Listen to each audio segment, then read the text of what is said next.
வாசிங்க, அந்த வசனத்தை வாசிங்க. இப்படி இருக்க ஒருவன் கிறிஸ்துவுக்குள் இருந்தால் புது சிருஷ்டியாய் இருக்கிறான். பழையவைகள் ஒளிந்து போயின, எல்லாம் புதிதாயின.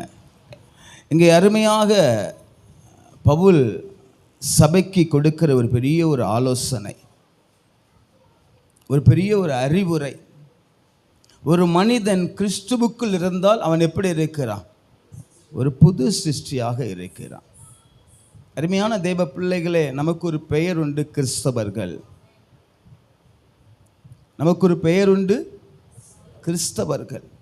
அப்படிதான் அப்போஸ்தலர் புத்தகத்திலும் வாசிக்கிறோம். அவர்கள் கிறிஸ்தவர்கள் எண்ணப்பட்டார்கள். தேவனை பின்பற்றினவர்கள், தேவனை ஆராதித்தவர்கள், இயேசுவை ஏற்றுக்கொண்டவர்களுக்கு ஒரு பெயர் உண்டு, அவர்கள் கிறிஸ்தவர்கள். அப்போ கிறிஸ்துவை தரித்து கொண்டவருடைய வாழ்க்கை எப்படி இருக்கும்? ஒரு புதிய ஒரு வாழ்க்கையாக இருக்கும்.